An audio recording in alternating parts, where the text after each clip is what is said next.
Narinig ni Alena ang mga salitang iyon, ngunit tila tumanggi ang kanyang isip na unawain ang mga ito. Hindi na kita mahal, Ali. Let's end this. Ang mga salita ay lumabas sa bibig ni Leo, ang lalaking minahal niya sa loob ng 5 taon. Ang boses nito ay pamilyar, ngunit ang lamig na bumabalot dito ay dayuhan. Nakatayo ito sa may pintuan ng apartment nilang dalawa, ang mukha ay walang emosyon na para bang sinasabi lang nito ang oras o ang panahon. Pero hindi, sinasabi nito ang katapusan nila. 1 oras lang ang nakalipas. Ang apartment ay puno ng pag-asa. Amoy na amoy ang bagong lutong steak, ang paborito ni Leo. Ang maliit na mesa para sa dalawa ay maayos na naihanda, may 2 kupita ng wine at isang solong kandila na sumasayaw ang apoy sa gitna. Sa ibabaw ng kitchen counter naghihintay ang isang chocolate cake na may nakasulat na Happy 28th Birthday, Ali. Isang regalo niya para sa sarili, ngunit para rin sa kanilang dalawa. Habang naghihintay kanina, hindi mapigilan ni Alena ang mapangiti. 28 taong gulang na siya ngayon. 5 taon na sila ni Leo. Perfect timing. Ito na siguro ang gabing iyon. Ang gabing luluhod si Leo, maglalabas ng isang maliit na kahon at magtatanong ng tanong na matagal na niyang hinihintay. Naramdaman niya ang kilig na gumapang sa kanyang buong katawan sa pag-iisip pa lang. Ngunit ang lalaking dumating ay hindi ang Leo na inaasahan niya.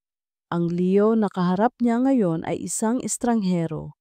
Wala ang ngiti sa mga labi nito, wala ang kislap sa mga mata tuwing nakikita siya. Ang suot nitong scrub suit ay gusot. Ang buhok ay bahagyang magulo, pero ang pinaka nakakakilabot ay ang mga mata nito. Walang init, walang pagmamahal, isang blankong pader. Leo, anong sinasabi mo?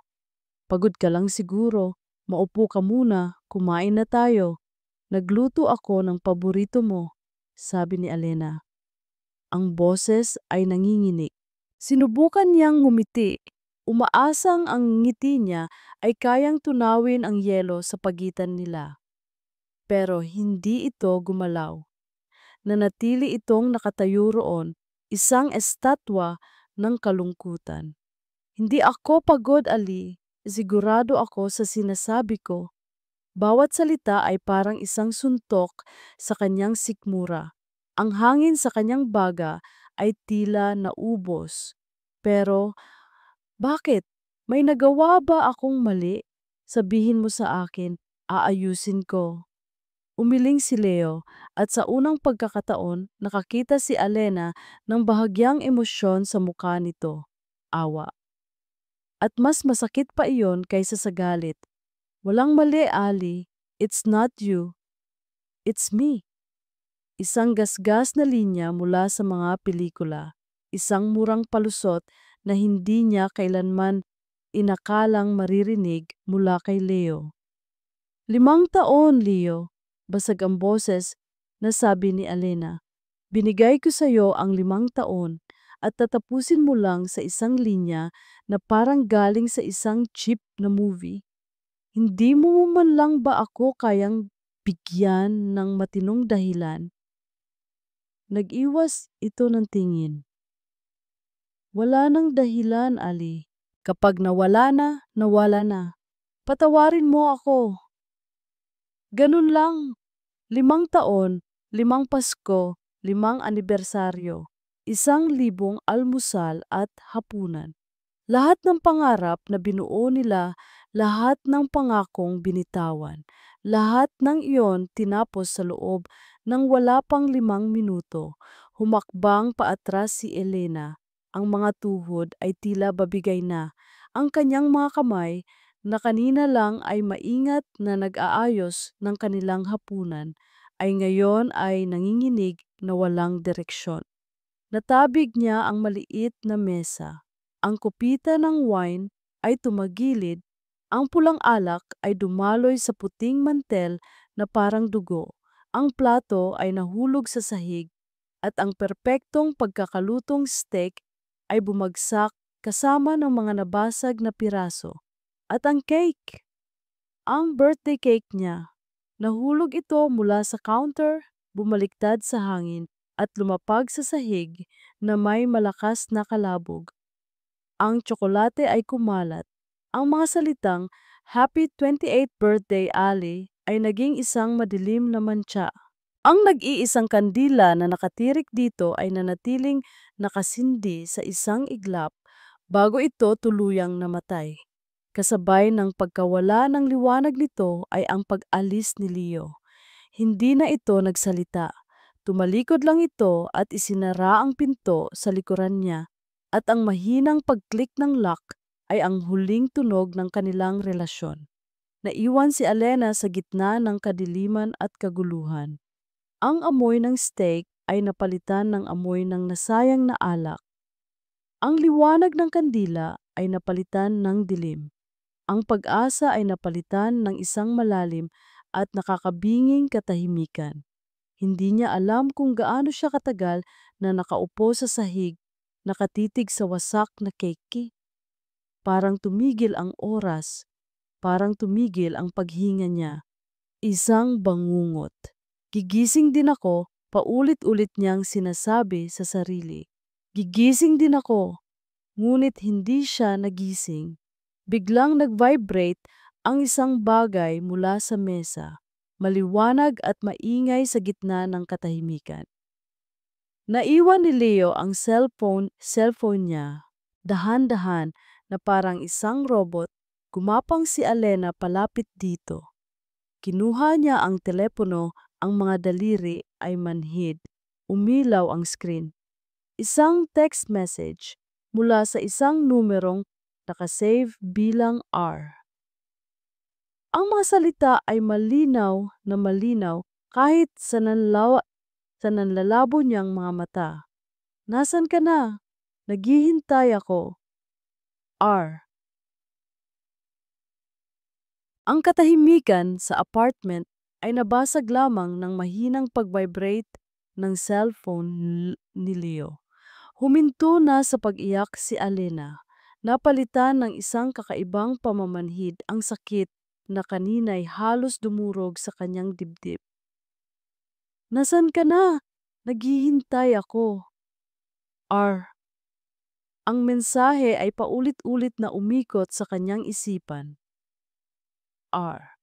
Sino si R? Isang pangalan, isang palayaw.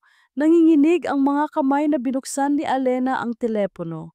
Buti na lang, alam niya ang password ni Leo. O baka dapat sabihing, akala niya alam niya lahat tungkol dito. Una niyang tiningnan ang contacts.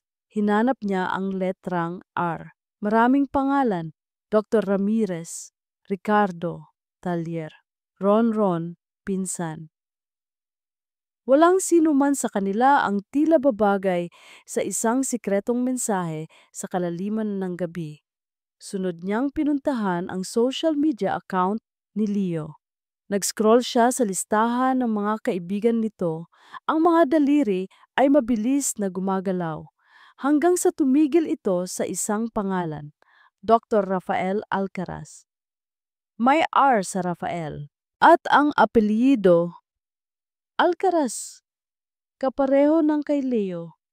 Magkapatid ba sila? Pinsan, hindi pa ito nababanggit ni Leo sa kanya. Kinlik niya ang profile at bumungad sa kanya ang isang litrato na tila kinuha mula sa isang magazine. Isang lalaking may matalim na panga, seryosong mga mata, at isang ngiti na tila kayang magpatigil ng mundo, kahit na ito ay bahagya lamang. Nakasuot ito ng mamahaling suit at sa likuran niya ay ang logo ng ospital kung saan nagtatrabaho si Leo. Sa ilalim ng pangalan nito ay ang kanyang titulo, Medical Director. Ang gwapo, ang successful, ang perpekto, at bigla bumalik ang lahat. Naalala ni Alena ang mga gabi kung kailan umuuwi si Leo na pagod galing sa ospital pero may ngiti sa mga labi. Grabe si Sir Rafa Ali, ang galing niya sa operating room kanina. Parang hindi tao. Sabi nito minsan habang kumakain sila ng hapunan. Ang tingin ni Alena noon ay puno ng paghanga para sa dedikasyon ng kanyang nobyo. Pero ngayon, sa panibagong liwanag, ang paghangang iyon ay nagkaroon ng ibang kahulugan. Nag-scroll pa siya pababa at doon niya nakita isang litrato mula sa isang medical conference, ilang buwan na ang nakalipas. Isang group picture, pero sa isang sulok, magkatabi si Leo at Rafael. Pareho silang nakangiti, tumatawa sa isang bagay na wala sa kamera. Normal lang sana kung hindi lang niya napansin. Ang paraan ng pagtingin ni Leo kay Rafa, isang tingin na puno ng pagsamba. Isang tingin na dati ay para sa kanya lamang. Biglang nanikip ang kanyang dibdib. Ang mga piraso ng palaisipan ay nagsimulang magkabit-kabit sa kanyang isipan, bumubuo ng isang imahe na karima-rimarim. Ang mga late-night calls na sinasabi ni Leong emergency lang sa ospital. Ang mga biglaang overtime na hindi naman nababayaran. Ang pagiging malihim nito sa telepono nitong mga nakaraang linggo. Hindi isang babae ang karibal niya. Mas masahol pa, isang lalaki. Ang huling hibla ng kanyang pagkatao ay tila napunit. Ang sakit ay naging lason. Ang lason ay naging galit. Isang nag-aapoy na galit na gumapang sa kanyang mga ugat, sinusunog ang bawat alaala ng kanilang 5 taon. Pakiramdam niya ay pinagtaksilan siya sa paraang pinakamasaklap. Hindi lang siya pinalitan. Kinuwestiyon nito ang lahat ng pinaniwalaan niya. Kinabukasan, nagpunta siya sa ospital. Hindi para mag-iskandalo. Hindi pa. Nagsuot siya ng malaking salamin at isang sombrero, nagtago sa isang sulok ng labi na parang isang kriminal. Gusto niya lang makita. Gusto niyang makita sa personal ang lalaking sumira sa kanyang buhay. At nakita niya ito. Lumabas si Dr. Rafael Alcaraz mula sa elevator, napapaligiran ng ibang mga doktor na nakikinig sa bawat salita niya. Ang tindig nito ay nagpapakita ng kapangyarihan. Ang bawat galaw ay may kumpiyansa, malamig, malayo, hindi maabot. Habang pinagmamasdan niya ang perpektong lalaking iyon, 2 nurse ang dumaan sa kanyang likuran, nagbubulungan. Grabe, malapit na ang kasal ni Sir Rafa, no? Sabi ng isa. Oo nga, bachelor party na nga niya next week sa isang private resort daw, bongga. Bachelor party.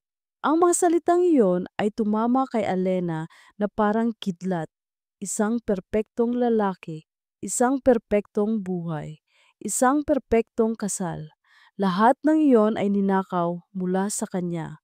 Habang siya ay naiwang basag at wasak, ang 2 lalaking sumira sa kanya ay masayang ipagpapatuloy ang kanilang mga buhay. Hindi siya papayag.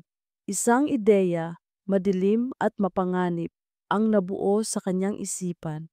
Isang plano na kasing gulo at desperado ng kanyang nararamdaman.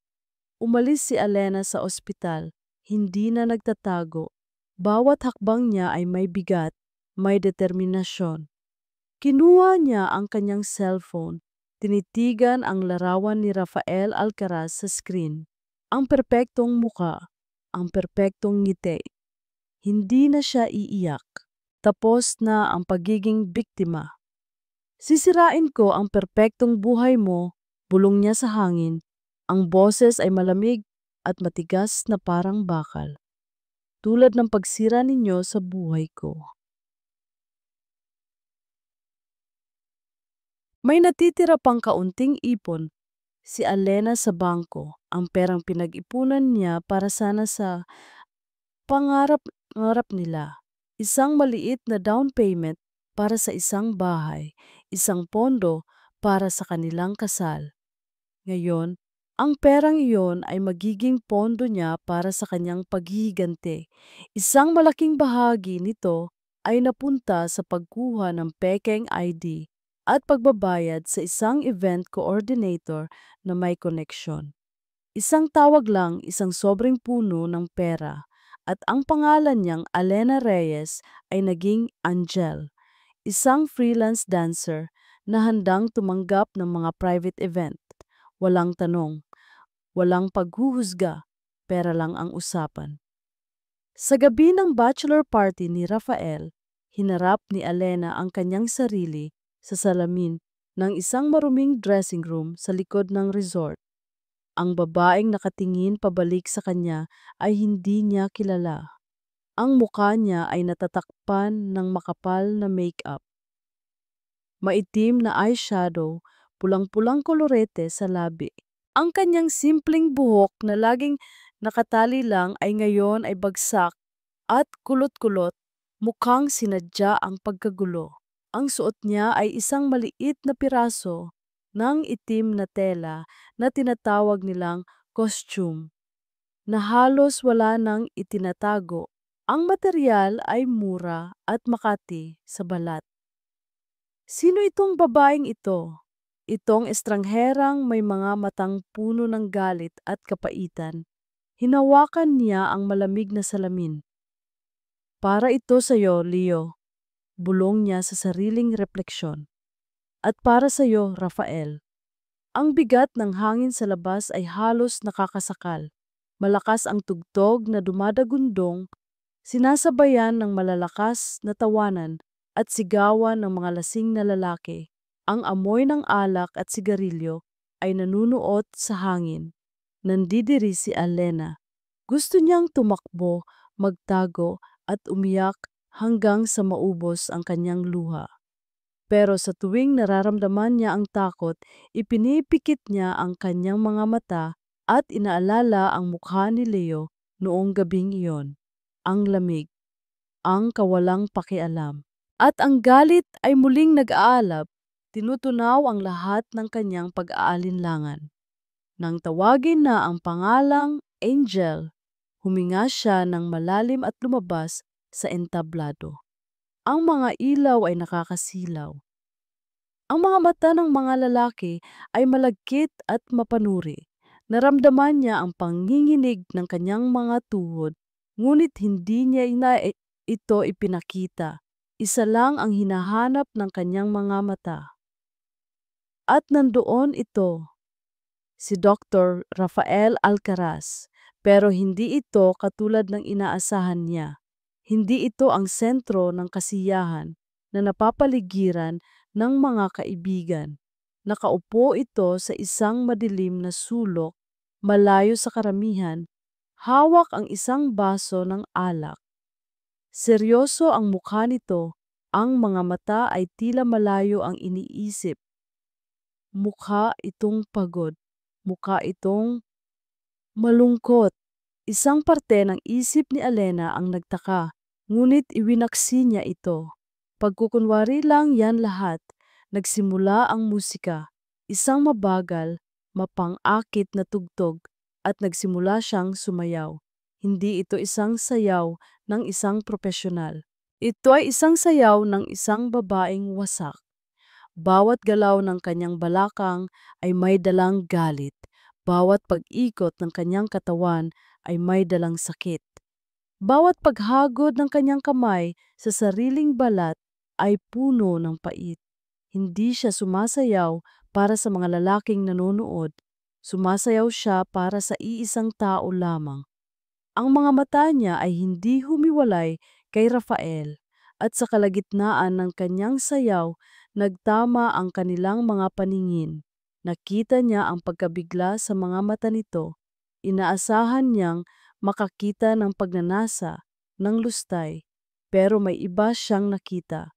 Isang kislap ng pagkalito, pagkaawa, o baka guni-guni niya lang iyon. Hindi mahalaga. Ginamit niya ang koneksyong iyon. Tinitigan niya ito ng diretso, hinahayaan itong makita ang apoy sa kanyang kaluluwa.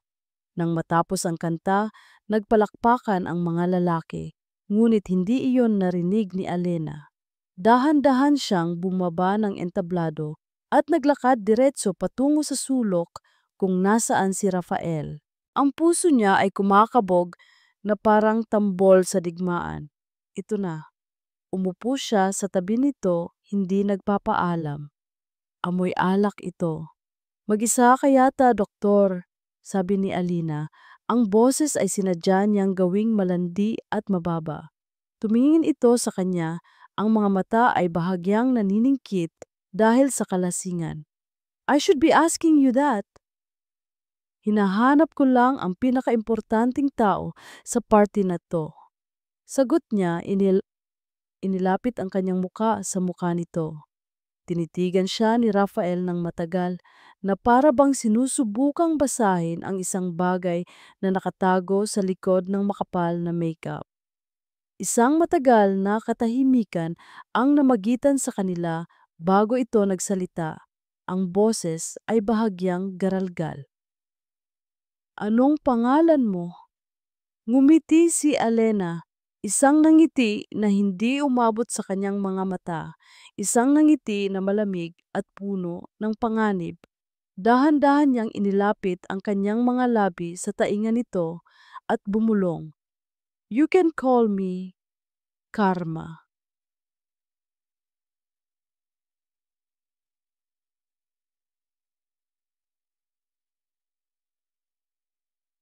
Nang imulat ni Alena ang mga mata, ang unang pumasok sa isip niya ay hindi tagumpay, kundi dumi.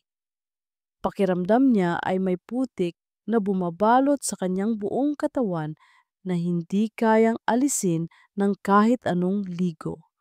Ang mamahaling bedsheet ng hotel ay malambot sa kanyang balat, ngunit para sa kanya ito'y parang papel de liha.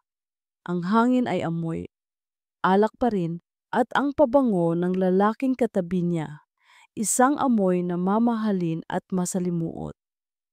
Lasing si Rafael kagabi, lasing na lasing, ngunit alam ni Alena na hindi rin siya ganap na inosente.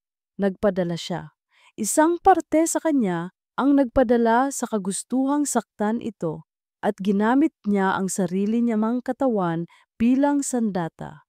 Dahan-dahan siyang bumangon, maingat na huwag gisingin ang lalaking mahimbing na natutulog. Sa liwanag ng umaga na tumatagos sa siwang ng kurtina, mas malinaw niyang nakita ang mukha ni Rafael. Wala ang awtoridad at ang lamig na nakita niya sa ospital. Sa pagtulog, mukha itong payapa, mukha itong ordinaryo. May bahid ng pagod sa ilalim ng mga mata nito. Isang mabilis na kurot ng konsensya ang dumaan sa puso ni Alena, pero agad niya itong sinupil. Inalala niya ang wasak na cake, ang patay na kandila, ang sarili niyang wasak na puso. Hindi ito karapat-dapat sa kanyang awa. Tahimik niyang pinulot ang kanyang mga damit na nakakalat sa sahig. Bawat piraso ay isang paalala ng kahihiyan. Habang nagbibihis, napansin niya ang isa niyang hikaw na nalaglag malapit sa kama. Isang simple, silver na hikaw na regalo sa kanya ni Leo noong unang anibersaryo nila. Kinuha niya ito at sa halip na isuot, maingat niya itong ipinatong sa bedside table, sa tabi mismo ng mamahaling relo ni Rafael. Isang maliit at kumikinang na paalala. Isang marka, isang patunay na naroon siya, na totoo ang nangyari, na si Karma ay nag-iwan ng kanyang bakas. Pagkatapos ay umalis na siya, hindi na lumingon pa. Ang mga sumunod na linggo ay lumipas na parang isang mahabang panaginip na malabo. Nag-resign si Alena sa kanyang trabaho sa isang advertising agency. Paano siya haharap sa mga katrabaho niya? Paano siya ngingiti at magkukunwaring normal ang lahat kung sa loob-loob niya ay gumuho na ang mundo niya. Lumayo siya sa kanyang mga kaibigan. Paano niya sasagutin ang tanong na, "Kumusta na kayo ni Leo?" Paano niya ipapaliwanag ang sakit nang hindi isinisiwalat ang madilim na sikretong bumabalot sa kanyang pagkatao ngayon? Ang kanyang buhay ay lumiit hanggang sa magkasya na lang sa 4 na sulok ng kanyang inuupahang apartment. Ang pagkain niya ay instant noodles at delata. Ang kasama niya ay ang telebisyon na hindi niya naman pinapanood. Ang tagumpay na naramdaman niya noong gabing iyon sa hotel ay mabilis na naglaho at ang naiwan ay isang malaking butas, isang kawalan. Ang paghihiganti pala ay hindi matamis. Mapait ito at ang lasa ay nananatili sa iyong dila. Isang umaga, habang nagsesipilyo, bigla siyang nakaramdam ng matinding pagkahilo. Halos hindi niya naabot ang inidoro bago niya inilabas ang lahat ng laman ng kanyang sikmura. Pagod lang siguro to, sabi niya sa sarili. O baka sa mga pagkaing delata lang. Ngunit naulit ito kinabukasan. At sa susunod na araw. At sa susunod pa. Isang umaga habang bumibili ng gamot para sa acid reflux sa butika, napatingin siya sa isang hilera ng mga kahon sa estante. Pregnancy test. Tumawa siya ng mapakla. Imposible. Isang beses lang. At lasing sila. Imposible. Pero ang takot ay mas malakas kaysa sa kanyang pagtanggi. Bumili siya ng isa, itinago sa ilalim ng ibang mga pinamili na parang isang kontrabando. Sa banyo ng kanyang apartment, nanginginig ang mga kamay na sinunod niya ang instructions. Ang ilang minutong paghihintay ay parang isang buong buhay. Nakaupo siya sa sahig, nakayakap sa kanyang mga tuhod, nakatitig sa maliit na plastic stick na para bang ito ang huhusga sa buong kinabukasan niya. Dahan-dahan, lumitaw ang mga linya. Ang hangin ay tila ninakaw mula sa kanyang mga baga. Ang kanyang mga kamay na mahigpit na nakahawak sa plastic na stick ay nagsimulang manginig ng hindi mapigilan. 2 linya, hindi 1, 2. Hindi siya makahinga, hindi siya makagalaw. Ang tanging naririnig niya ay ang malakas na pagtibok ng sarili niyang puso. Buntis siya, magkakaanak siya sa lalaking pinakakinamumuhian niya sa buong mundo. Ang plano niya ay saktan si Rafael. Sirain ang reputasyon nito. Pero hindi ganito, hindi sa paraang madadamay ang isang inosenteng buhay. Ang takot ay bumalot sa kanya, malamig at mabigat. Ngunit habang nakatitig siya sa resulta, isang bagong emosyon ang unti-unting pumalit sa takot. Isang bagay na mas madilim, isang bagay na mas mapanganib. Determinasyon. Hinaplos niya ang kanyang patagpan at tiyan. Ang binhi ng kanyang paghihiganti ay literal na tumutubo sa loob niya. Ito na ang huli niyang alas. Ang sandatang hindi matatalo. Isang mapait na ngiti ang gumuhit sa kanyang mga labi. Ang mga luhang nagsimulang mamuo sa kanyang mga paaswa, mga mata ay hindi luha ng kalungkutan, kundi luha ng isang bagong tuklas na kapangyarihan. Ngayon, Dr. Alcaraz, bulong niya sa katahimikan ng banyo. Talagang hindi mo na ako makakalimutan. Ang opisina ni Dr. Rafael Alcaraz ay isang santuwaryo ng kaayusan. Ang mga libro sa estante ay nakaayos ayon sa kulay at laki. Ang mga papel sa kanyang mesa ay nakasalansan ng perpekto. Ang hangin ay amoy mamahaling kape at disinfectant. Sa mundong puno ng kaguluhan, dito siya nakakahanap ng kontrol. Ngunit sa mga nakalipas na linggo, kahit ang santuwaryong ito ay hindi na sapat, para protektahan siya sa bagyong namumuo sa kanyang buhay.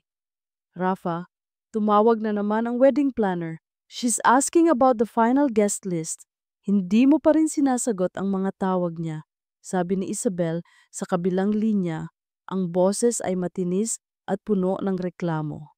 Belle, I'm in the middle of a meeting, pagsisinungaling ni Rafa habang minamasahe ang kanyang sentido. Tatawagan ko siya mamaya. Lagi mo namang sinasabi yan. Rafael, our wedding is in 2 months. Baka nakakalimutan mo. Hindi niya nakakalimutan. Sa katunayan, ang nalalapit na kasal ay parang isang malaking batong nakadagan sa kanyang dibdib na nagpapahirap sa bawat paghihinga niya. Ang kasal na ito ay hindi para sa pag-ibig.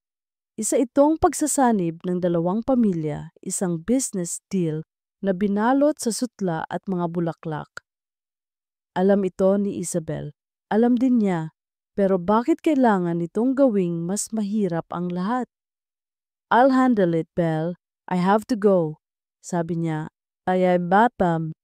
At ibinaba ang telepono bago pa ito makasagot. Bumuntong hininga siya, ipinikit ang mga mata. Ngunit sa pagpikit niya, hindi ang mukha ng kanyang fiancé ang nakita niya.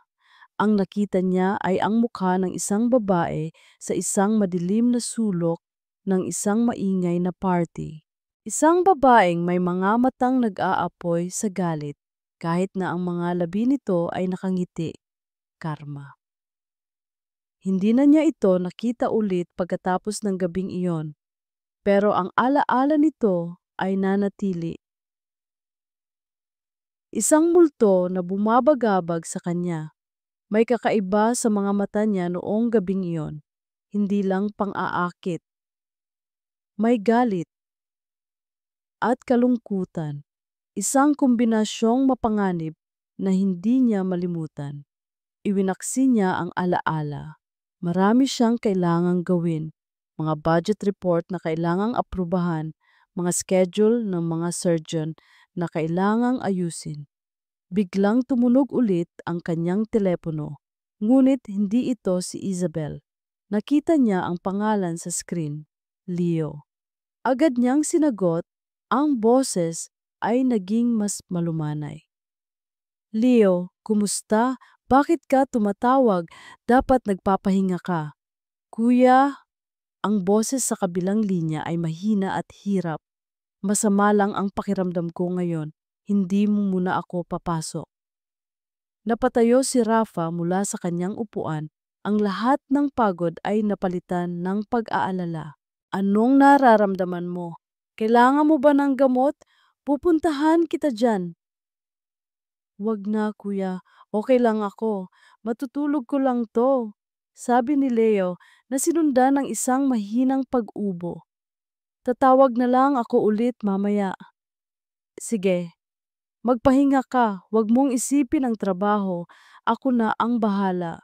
Sabi ni Rafa, pinipilit na maging matatag ang kanyang boses. Kahit na sa loob niya ay kinakain na siya ng kaba. Pagkababa ng telepono, napasandal siya sa kanyang upuan. Ito ang tunay na bagyo. Ito ang sikretong dahan-dahang pumapatay sa kanya. Ang makita ang kanyang nakababatang kapatid na unti-unting nanghihina.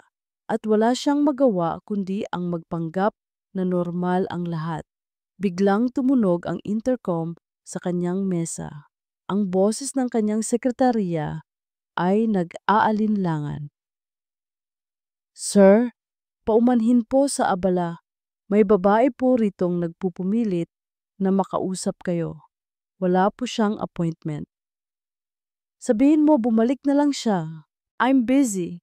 Mabilis na sagot ni Rafa, walang pasensya para sa mga hindi inaasahang bisita. Sinabi ko na po, sir. Pero ayaw niya pong umalis. Sabi niya, tungkol daw po sa isang bagay na nangyari sa Villa Amparo Resort. Natigilan si Rafa. Villa Amparo, ang lugar ng bachelor party, isang malamig na kaba ang gumapang sa kanyang likuran. Papasukin mo siya. Ang pinto ay dahan-dahang bumukas at pumasok ang multo mula sa kanyang mga alaala. Hindi na siya si Angel o si Karma. Wala na ang makapal na makeup at ang costume na halos walang takip. Nakasuot lang ito ng simpleng bestida at flat shoes. Mukha siyang ordinaryo, mukha siyang pagod. Ngunit ang mga matang iyon ay pareho pa rin. Nag-aapoy. Napatayo si Rafa. Ikaw! Hindi siya ngumiti, hindi siya nagsalita. Naglakad lang siya ng diretso patungo sa kanyang perpektong mesa. Ang bawat hakbang niya ay may bigat at layunin. Kinuha niya ang isang brown folder mula sa kanyang bag at dahan-dahan itong ipinatong sa ibabaw ng kanyang mga nakaayos na papeles. Ang mahinang tunog ng paglapag nito sa kahoy ay umaling-awngaw sa katahimikan ng opisina. Tinitigan siya ni Rafa, naghihintay. Ano ito? Pera? Blackmail? Binuksan niya ang folder. Sa loob ay hindi mga litrato, hindi isang demand letter, mga medical document, isang resulta ng ultrasound, isang piraso ng papel mula sa isang laboratorio na may pangalan ng pasyente, Elena Reyes, at sa tabi nito ang resulta, positive. Bumagsak ang paningin niya sa petsa. Tinantya niya sa kanyang isipan. Ang timing, eksakto. Dahan-dahan niyang itinaas ang kanyang tingin mula sa papel patungo sa babaeng nakatayo sa harap niya. Ngayon, may isang bahagyang ngiti na sa mga labi nito. Isang ngiti na walang kagalakan. Isang ngiti ng tagumpay na may bahid ng lason.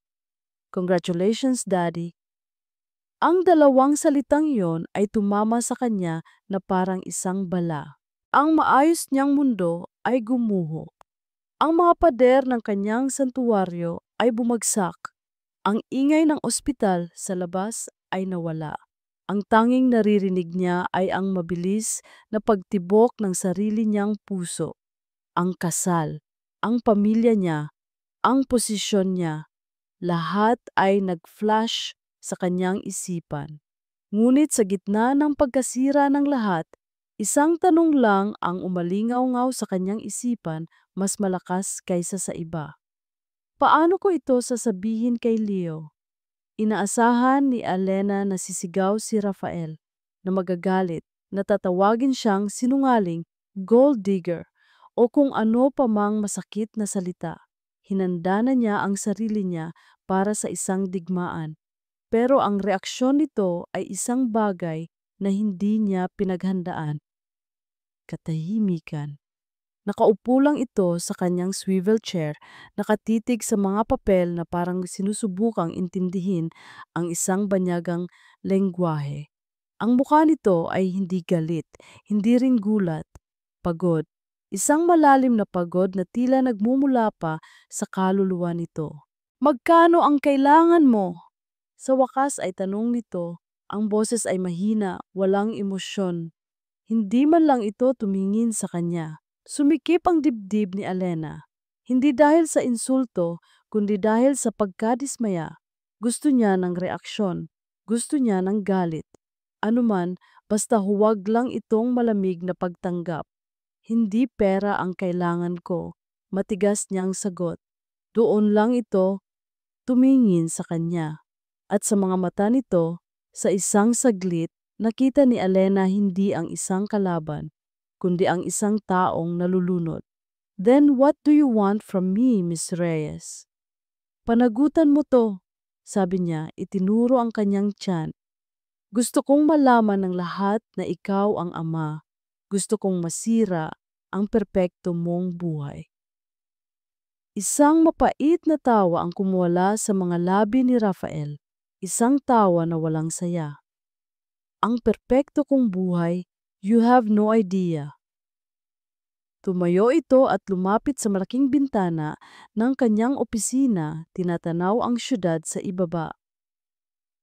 Okay, Pananagutan ko, susuportahan ko ang bata. Bibigyan kita ng lahat ng kailangan mo, but we need to do this quietly. We need to talk. Muli, hindi ito ang inaasahan ni Alina. Ang dali niyang nakuha ang gusto niya. Masyadong madali. Nakaramdam siya ng pagtataka. Magkita tayo bukas. Sa labas, sabi nito. Nakatalikod pa rin sa kanya. Ite-text ko sa iyo ang lugar at oras. Umalis ka na. Umalis si Alina sa opisina na mas lito kaysa noong pumasok siya. Ang plano niya ay gumagana, pero bakit parang mali? Kinabukasan, nagkita sila sa isang maliit at halos walang taong coffee shop sa isang sulok ng Quezon City. Nauna siyang dumating. Pagdating ni Rafael, hindi ito nakasuot ng suit, kundi simpleng polo shirt at maong lang. Umupo ito sa tapat niya at umorder ng 2 kape. Kumusta ang pakiramdam mo? Tanong nito. Natigilan si Alena. Ano? May morning sickness ka ba? Umiinom ka ba ng vitamins? Nagpatingin ka na ba ng maayos sa isang OB/GYN? Sunod-sunod nitong tanong, ang boses ay parang isang doktor na kumakausap sa pasyente. Bakit?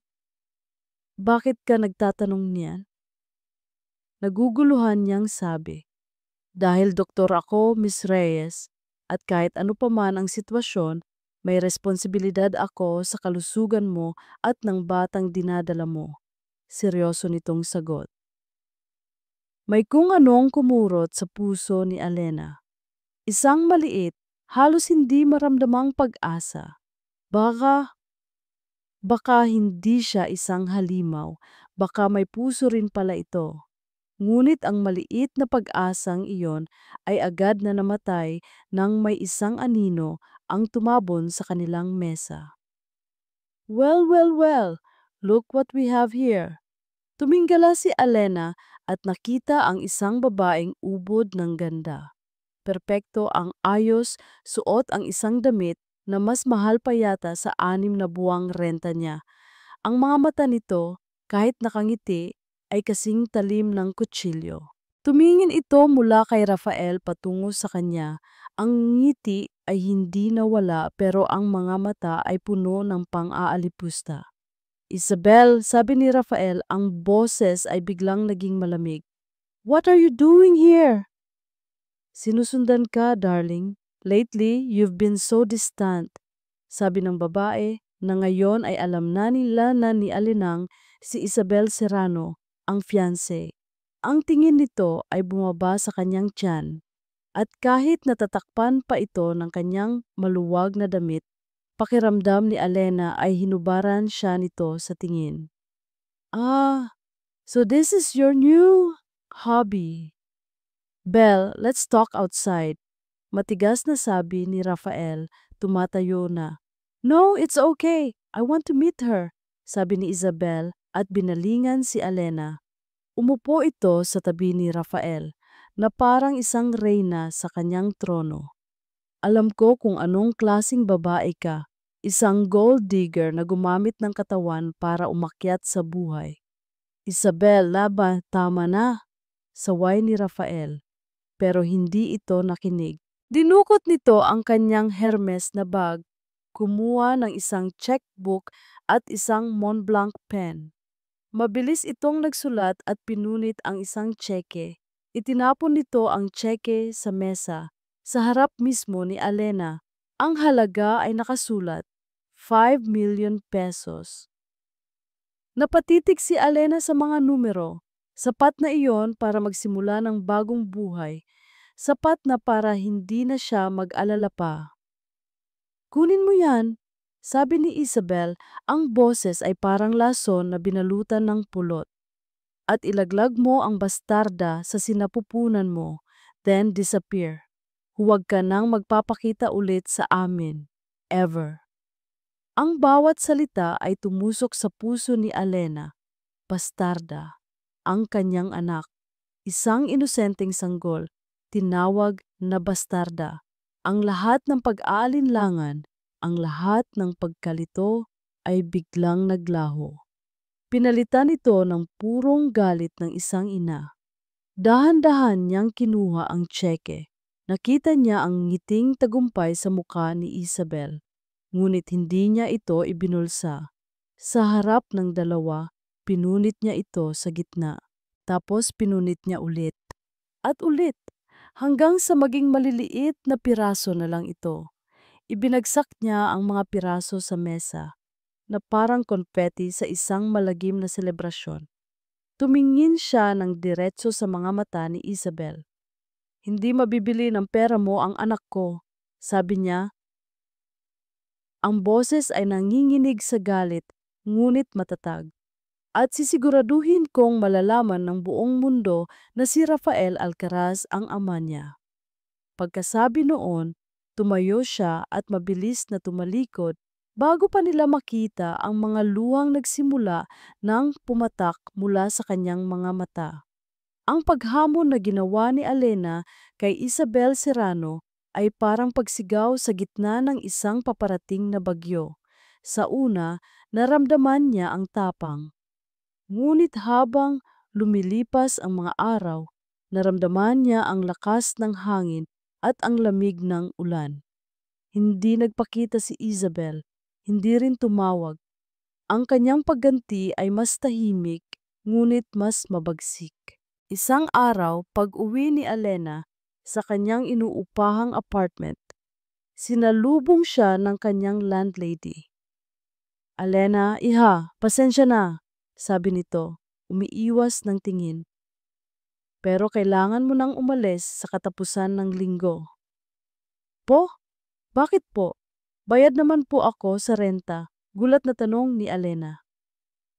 May mga nagrereklamo raw kasi maingay ka raw at alam mo nang hindi magandang tingnan na may dalagang ina dito, sabi ng matanda, kahit na alam nilang pareho na kasinungalingan iyon. Sa loob ng 2 taon niya roon, ni minsan ay wala siyang naging problema. Walang nagawa si Alena kundi ang mag-empake. Ang kanyang maliit na mundo ay lalo pang lumiit. Sumunod ay ang paghahanap niya ng trabaho, kahit anong trabaho. Isang clerical job, isang waitress, cashier. Ngunit ang bawat interview ay pare-pareho ang resulta.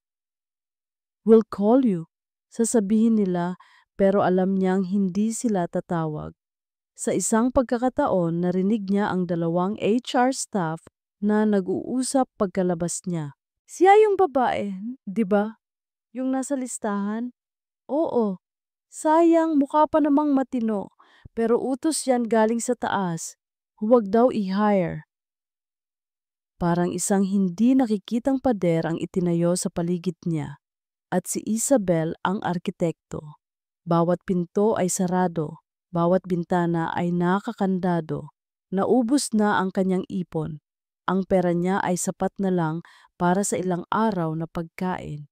Minsan, sa sobrang gutom at pagod, napapaupo na lang siya sa isang bench sa isang parke, pinapanood ang mga taong masaya, mga pamilyang nagtatawanan, lahat ng bagay na ipinagkait sa kanya. Isang hapon habang nakaupo siya roon at kumakain ng mumurahing tinapay, isang pamilyar na sasakyan ang huminto sa tapat ng parke.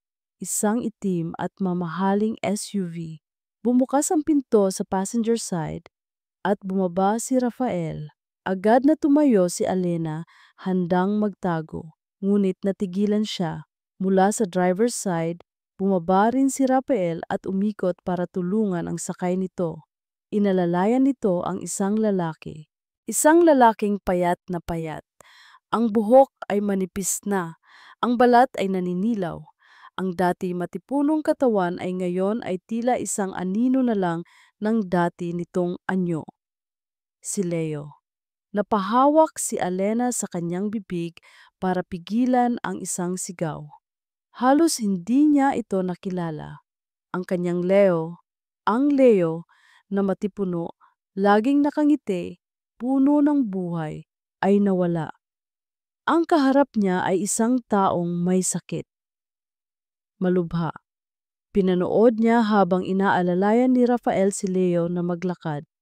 Ang bawat hakbang ni Leo ay mabagal at hirap. Hindi sila nag-uusap na parang magkasintahan. Ang nakikita niya ay isang kapatid na maingat na inaalalayan ang mas nakababatang kapatid na hirap ng lumakad.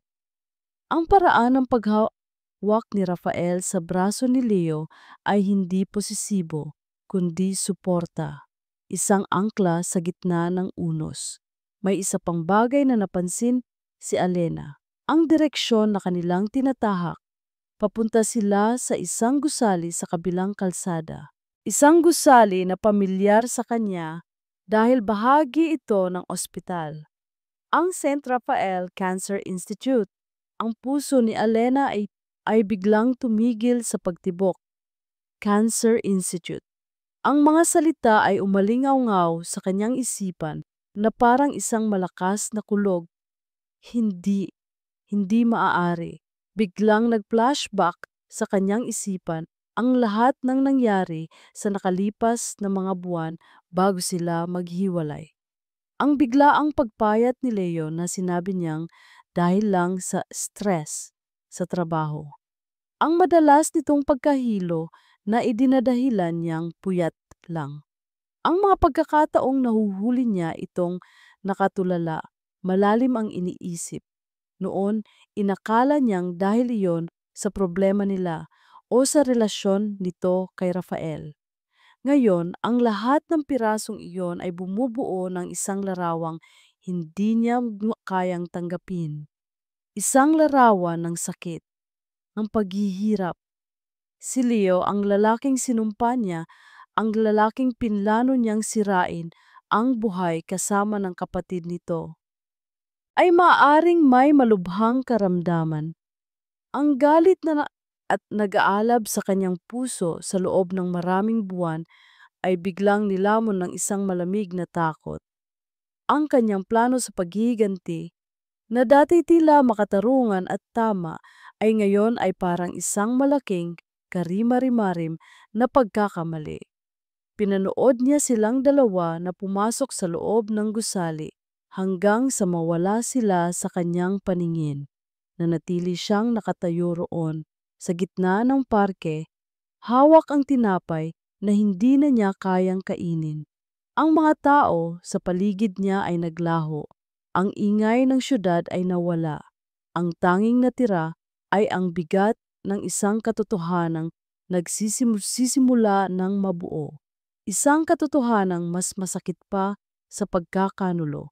Ang posibilidad na ang lahat ng kanyang pinaniwalaan ay isang kasinungalingan. Isang tanong ang paulit-ulit na umikot sa kanyang isipan. Isang tanong na nakakatakot sagutin. Bakit? Bakit sila nandoon?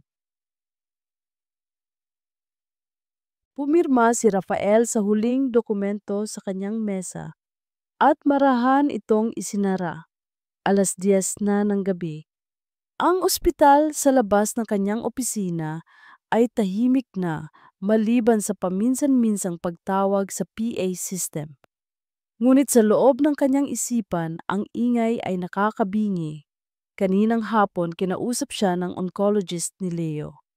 Dr. Alcaraz, malungkot na sabi ng matandang doktor, si Dr. Santos, isang kaibigan ng kanilang ama. Sinubukan na natin ang lahat. Ang bagong chemotherapy regimen, hindi ito gumagana. Ang tumor masyado nang agresibo. Ilang linggo? Diretsong tanong ni Rafa. Ang boses ay walang emosyon, isang mekanismo para protektahan ang sarili sa sakit. Bumuntong hininga si Dr. Santos. Kung magiging positibo tayo, baka ilang buwan. Pero Rafa, bilang kaibigan mo, kailangan mong maging handa. Baka mas mabilis pa. Bawat salita ay parang isang suntok. Alam niya, matagal na niyang alam na darating ang araw na ito. Ngunit ang marinig ito ng malinaw ay ibang usapan. Pakiramdam niya ay hinuhugot ang sahig mula sa kanyang mga paa. Ang pangako niya sa kanilang ama bago ito mamatay. Alagaan mo ang kapatid mo, Rafa. Huwag mo siyang pababayaan. At ngayon, nabibigo siya. Dagdag pa rito ang pressure mula sa board of directors. Kumalat na ang balita tungkol kay Alena at sa pagbubuntis nito. Isang anonymous tip daw. Alam niyang galing iyon kay Isabel. Rafael, this is a scandal, sabi ni Chairman De Villa sa isang emergency meeting. Ang ospital na ito ay may reputasyong dapat ingatan. Hindi namin kailangan ng ganitong klaseng gulo. At si Isabel. Gabi-gabi, tumatawag ito, nagbabanta. Kung hindi mo aayusin yan, Rafa, ako ang aayos at hindi mo magugustuhan ang paraan ko. Lahat ng ito ay bumabagsak sa kanya ng sabay-sabay. Ang kanyang kapatid na mamamatay na. Ang kanyang karera na nasa panganib. Ang kanyang pekeng relasyon na malapit nang sumabog. At sa gitna ng lahat ng ito, si Alena at ang bata. Ang inosenteng batang malapit ng isilang sa gitna ng kaguluhang ito. Isang desisyon ang nabuo sa kanyang isipan. Isang desisyon na masakit, ngunit sa tingin niya ay kailangan. Isang sakripisyo para protektahan ang lahat ng taong sangkot. Kailangan niyang paalisin si Alena. Hindi dahil sa ayaw niya sa bata. Hindi. Sa katunayan, sa gitna ng lahat ng kadiliman, ang ideya ng isang bagong buhay ay ang tanging nagbibigay sa kanya ng bahagyang liwanag. Ngunit kailangan niyang ilayo si Alena kay Isabel. Kung ano ang kayang gawin ni Isabel sa reputasyon ni Alena ay wala pa sa kung anong kaya nitong gawin kapag naging desperado na ito. At kailangan niyang protektahan si Leo. Kung malalaman ni Leo ang tungkol sa bata ngayon sa ganitong estado, baka hindi na nito kayanin ang stress. Baka iyon na ang maging katapusan niya. Pinatawag niya si Alena kinabukasan. Nagkita sila sa parehong coffee shop. May problema ba? Tanong agad ni Alena pagkaupo. May bakas ng pag-aalala sa mukha nito na ipinagtaka ni Rafa. Hindi siya sumagot. Inilapag niya sa mesa ang isang sobre at isang susi. Ano to? Tanong ni Alena.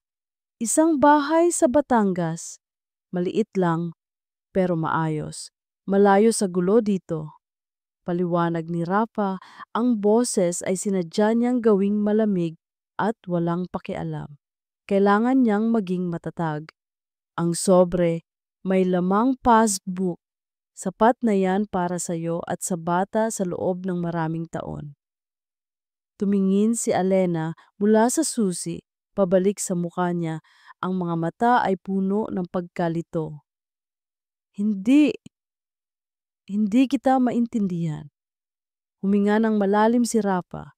Ito na ang pinakamahirap na parte. Kailangan niyang sirain ang anumang bahagyang tiwala na maaaring nabubuo sa pagitan nila. Kailangan nitong kamuhian siya para umalis ito. Simple lang, Miss Reyes. Ayoko ng gulo. Sabi niya, ang bawat salita ay parang lason na lumalabas sa kanyang bibig. Malapit na ang kasal ko. May reputasyon akong inaalagaan. Hindi ka kasama sa mga plano ko. Nakita niya ang sakit na dumaan sa mga mata ni Alena. Isang mabilis na kislap ng pagkabigla na sinundan ng isang pamilyar na galit. Pero sa likod ng galit na iyon, nakita niya ang isang bagay na mas masakit, pagkabigo. So, ito pala yon, sabi ni Alena, ang boses ay nanginginig. Pera, ipagpapalit mo sa pera ang sarili mong anak. Akala ko iba ka. Nagkakamali ka. Mabilis niyang sagot. Pare-pareho lang kaming lahat. Ngayon, Kunin mo na yan. Umalis ka na para sa ikabubuti ng lahat. Tinitigan siya ni Alena ng matagal. Ang mga mata nito ay nagsimulang mamasa, pero hindi ito umiyak. Sa halip, isang mapait na tawa ang kumawala sa mga labi nito. Isang tawa na puno ng sakit at pagkasuklam. Kahit kailan hindi mo maiintindihan. Tumayo ito, hindi nito kinuha ang susi, hindi nito kinuha ang sobre. Tinalikuran lang siya nito at naglakad palayo. Iniiwan siyang mag-isa kasama ang kanyang sakripisyo na mukhang isang karumaldumal na kasalanan. Habang pinagmamasdan niya itong papalayo, isang parte sa kanya ang gustong sumigaw, habulin ito at ipaliwanag ang lahat. Ngunit pinigilan niya ang sarili niya.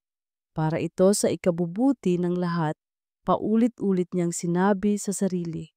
Pero habang nawawala na sa paningin niya ang anino ni Alena, alam niyang nagsisinungaling siya.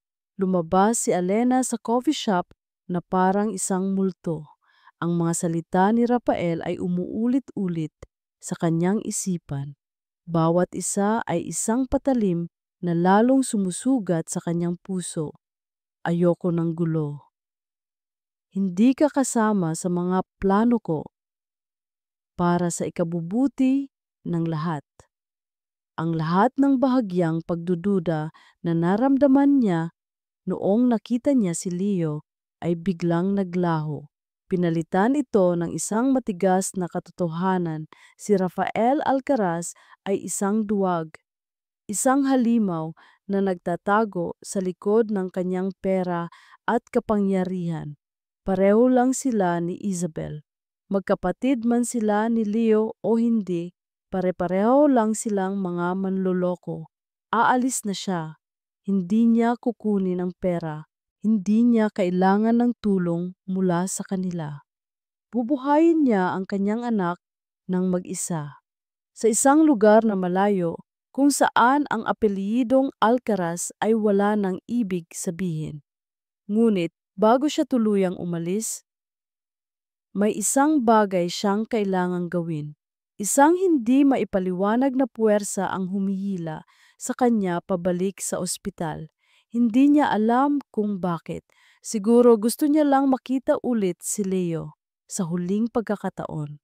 Siguro gusto niyang kumpirmahin sa sarili niyang mga mata na ang nakita niya sa parke ay totoo, na hindi siya nababaliw. Gabi na nang makarating siya sa St. Raphael Cancer Institute. Tahimik at malamig ang pasilyo. Ang amoy ng gamot at antiseptiko ay nangingibabaw. Naglakad siya ng dahan-dahan. Ang bawat hakbang ay mabigat. Sinusundan ang mga alaala ng direksyon kung saan niya nakitang pumasok ang magkapatid. Narating niya ang isang espesyal na wing ng gusali.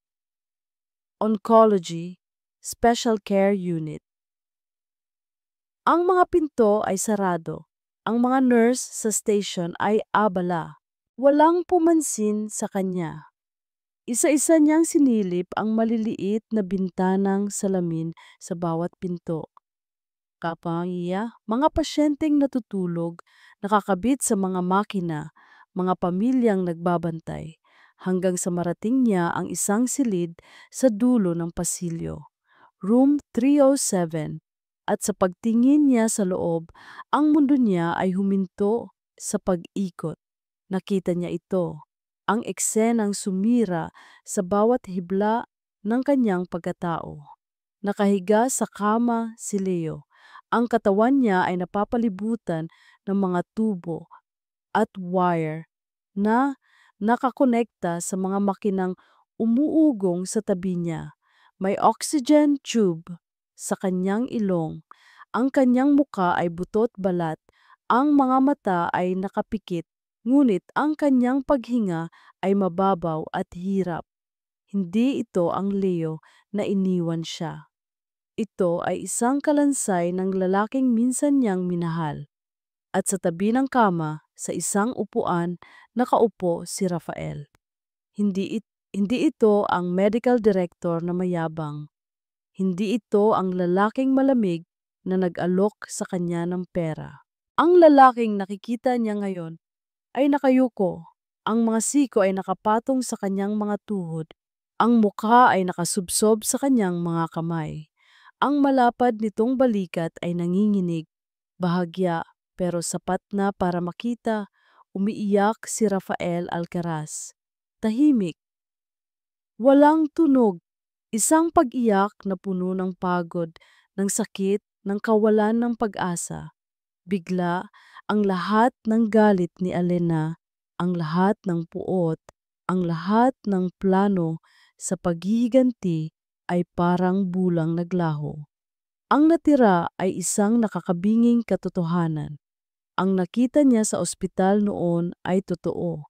Ang pag-aalaga, ang sakit, ang relasyon nila ay hindi relasyon ng magkasintahan.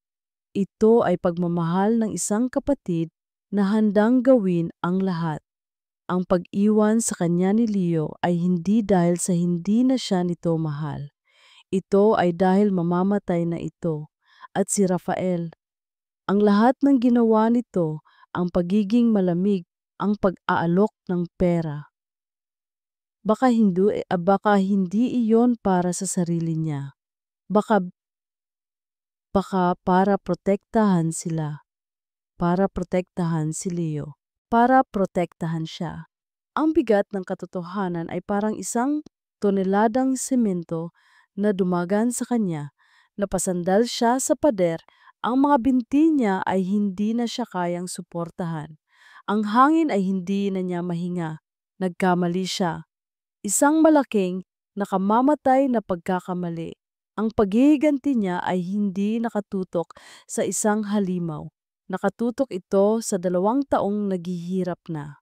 Sa gitna ng kanyang pagkasindak, bumukas ang pinto ng room 307. Lumabas si Rafael at nakita siya nito. Ang maskara nito ay bumagsak. Wala na ang lamig, wala na ang awtoridad. Ang nakita ni Alena sa mga mata nito ay ang parehong sakit na nararamdaman niya. Isang pagod na kaluluwa. Alam ni Rafael na alam na niya. Wala nang itatago. Alena, basag ang boses nito. Napatingin si Alena mula sa muka ni Rafael pabalik sa salamin ng pinto kung saan nakaratay ang anino ng kanyang nakaraan. Ang mga luha ay nagsimula ng dumaloy ng walang tigil sa kanyang mga pisngi. Tumingin si Rafael ng diretso sa kanyang mga mata. Ang sarili nitong mga mata ay namumula. Ang boses nito ay puno ng sakit at pagod na naipon sa loob ng maraming buwan. Kapatid ko siya, Alena, at mamamatay na siya.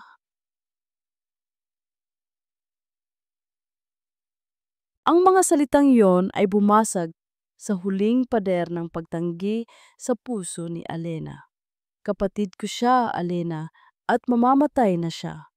Napaupo siya sa isang bench sa pasilyo, ang katawan ay walang lakas, ang isip ay blanko. Hinayaan lang siya ni Rafael. Pagkaraan ng ilang sandali, umupo ito sa tabi niya, may distansya sa pagitan nila, pero ang bigat ng kanilang pinagsasaluhang sakit ay halos pisikal na. Stage 4 pancreatic cancer. Mahinang sabi ni Rafael, nakatingin sa kawalan. 6 na buwan na naming alam. Noong una may pag-asa pa. Chemo, radiation, sinubukan namin lahat, pero masyadong mabilis. Nakinig lang si Alena, ang mga luha ay patuloy na dumadaloy sa kanyang pisngi. Ang bawat salita ni Rafael ay isang piraso ng palaisipan na bumubuo sa larawan ng kanyang kamangmangan. Kaya niya ako iniwan.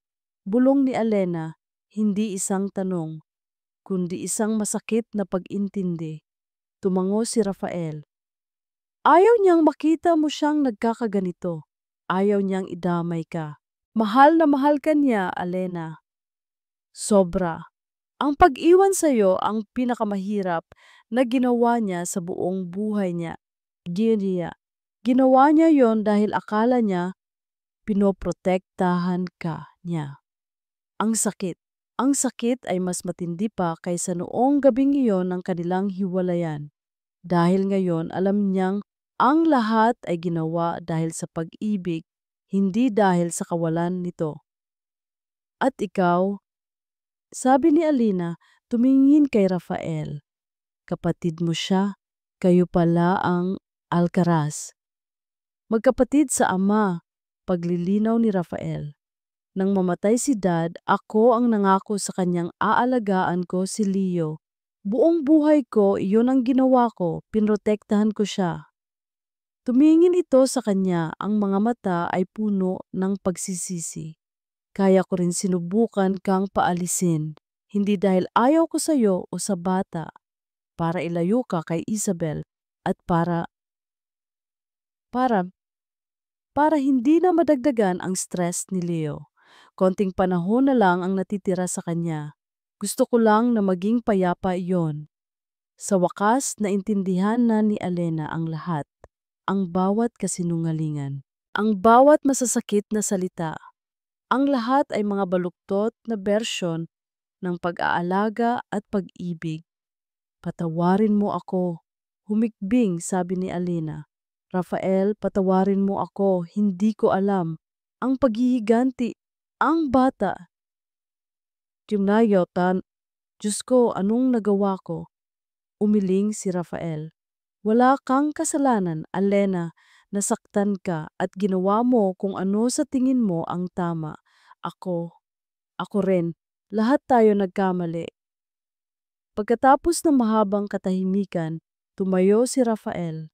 May gusto siyang ibigay sa iyo. Matagal na niyang inihanda, pero hinintay ko lang ang tamang panahon. Pumasok ito sa silid ni Leo at lumabas na may dalang isang puting sobre. Inabot niya ito kay Alena. Nanginginig ang mga kamay na kinuha niya ito. Nakasulat sa harap ang kanyang pangalan sa pamilyar na sulat kamay ni Leo. Gusto mo ba siyang makita? Tanong ni Rafael. Tumango si Alena. Sa loob ng silid, ang tanging maririnig ay ang mahinang ugong ng mga makina. Umupo si Alena sa tabi ng kama. Kinuha niya ang kamay ni Leo. Malamig ito at butot balat. Dahan-dahang iminulat ni Leo ang kanyang mga mata. Matamlay ang mga ito, ngunit nang makita siya, isang bahagyang kislap ang lumitaw. Sinubukan nitong ngumiti. Ali! Ang halos hindi marinig na bulong nito. Shh! Huwag ka nang magsalita, Leo, sabi ni Alena, hinahaplos ang buhok nito. Nandito na ako. Pinisil ni Leo ang kanyang kamay. Ang tingin nito ay napunta sa sobrang hawak niya, isang senyas na basahin niya ito. Dahan-dahan, binuksan ni Alena ang liham, at habang binabasa niya, ang boses ni Leo, malakas at malusog tulad ng dati, ay umalingaw-ngaw sa kanyang isipan. Mahal kong Ali, kung binabasa mo ito, ibig sabihin ay alam mo na ang lahat, at ibig sabihin malapit na akong umalis. Patawarin mo ako, mahal ko. Patawarin mo ako sa pagsisinungaling ko. Patawarin mo ako sa sakit na idinulot ko. Pero maniwala ka, ginawa ko ang lahat dahil mahal kita. Alam ko ang tungkol sa plano mo. Noong gabing iyon na nang iwan ko ang cellphone ko, sinadya ko yon. Nang marinig ko ang tungkol sa bachelor party ni Kuya Rafa, ako ang nag-iwan ng flyer ng resort sa apartment para makita mo. Patawarin mo ako sa ginawa kong manipulasyon. Ngunit nang malaman kong buntis ka, Ale, iyon na ang pinakamasaya at pinakamasakit na balitang narinig ko sa buong buhay ko. Masaya dahil magkakaroon ka ng isang anghel. Masakit dahil alam kong hindi ako ang ama at hindi ko na siya makikita. Si Kuya Rafa, siya ang pinakamabuting taong kilala ko. Itinago niya ang sakit niya sa likod ng pagiging seryoso. Buong buhay niya inuna niya ako. Ngayon, gusto kong may mag-alaga naman sa kanya. Ang batang dinadala mo, Ali, ay hindi bunga ng pagkakamali. Para sa akin, siya ay isang milagro, isang tulay. Ang huling hiling ko ay simple lang. Buuin ninyo ang pamilyang hindi ko na kayang ibigay sa iyo. Patawarin mo ako, Ali. Mabuhay ka para sa ating dalawa. Mahalin mo ang kapatid ko. Mahalin mo ang pamilya ninyo. Nang matapos basahin ni Alena ang liham, ang papel ay basa na sa kanyang mga luha. Ang huling twist, ang huling piraso ng palaisipan. Hindi siya ang nagplano ng lahat. Siya ay isang tauhan lamang sa isang mas malaki at mas mapagbigay na plano. Isang plano ng sakripisyo. Gumuho siya. Napahagulhol siya ng iyak. Ang mukha ay nakasubsob sa kamay ni Leo. Naramdaman niya ang isang kamay sa kanyang balikat. Si Rafael. Tumingala siya, ang mga mata ay puno ng luhang hindi maubos-ubos. Nakatingin din ito sa kanya. Sa gitna ng kanilang dalawa, ang lalaking nag-ugnay sa kanila sa pinakamasakit at pinakamagandang paraan. Wala nang galit, wala nang paghihiganti.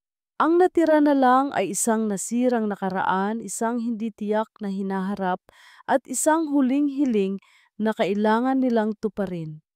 Lumipas ang isang taon. Ang hangin sa sementeryo ay malamig ngunit payapa.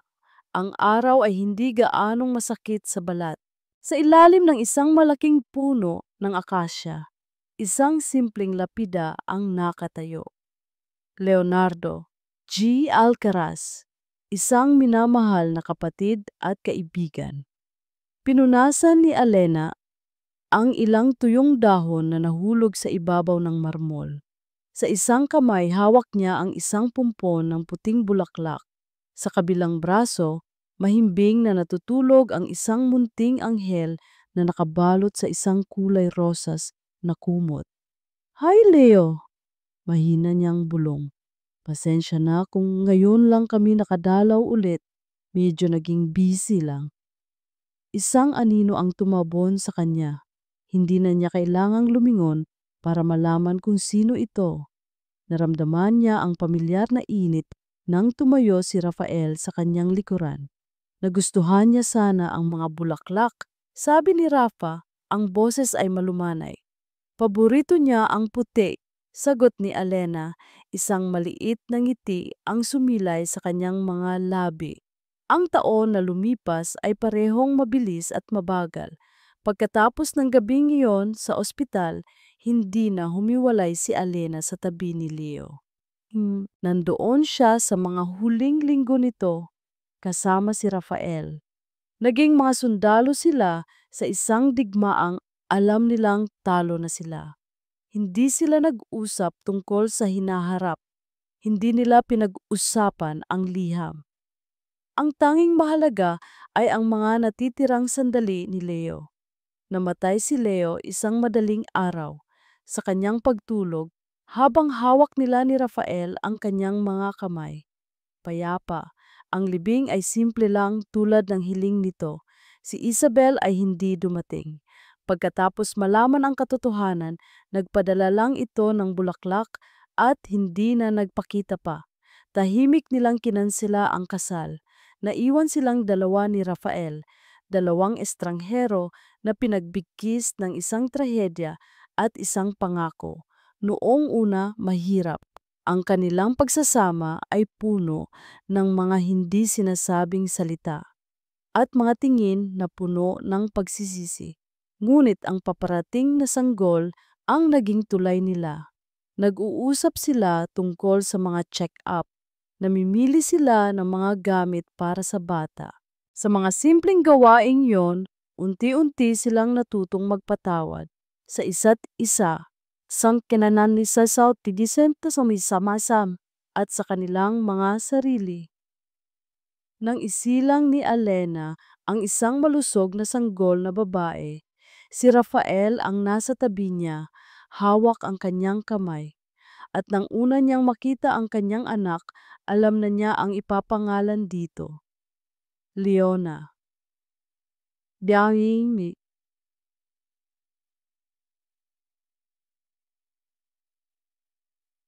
POV.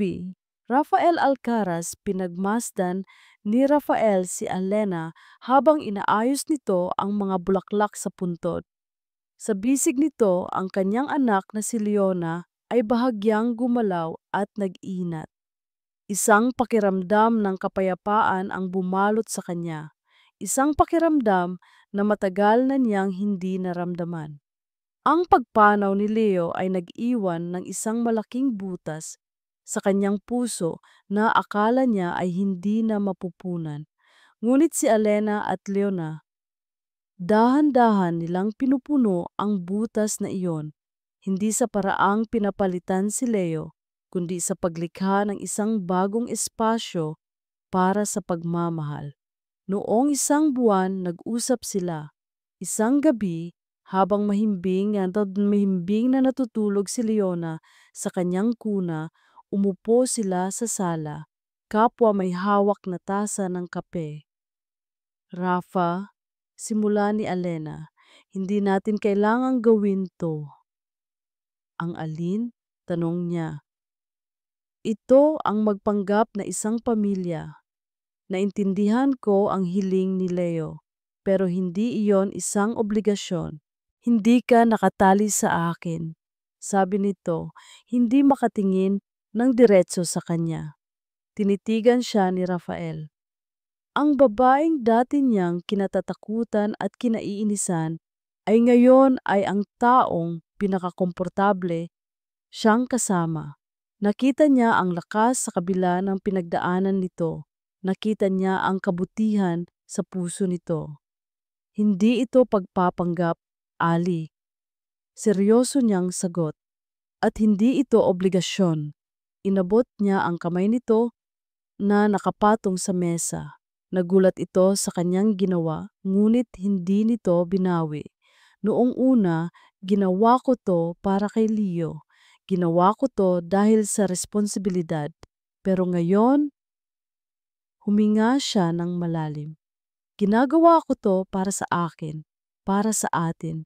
Ali, gusto kong subukan, gusto kong buuin ang pamilyang ito. Kasama ka. Ang mga mata ni Alena ay napuno ng luha, ngunit sa pagkakataong ito, mga luha ito ng pag-asa. Kaya narito sila ngayon, 2 linggo pagkatapos ng kanilang simpleng kasal sa City Hall.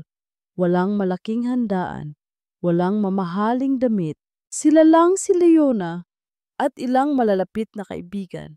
Ang mga sinumpaan nila ay hindi mga engranding pangako, kundi mga simpleng katotohanan. Pangakong magiging tapat, pangakong magtutulungan, at pangakong aalagaan ang isa't isa.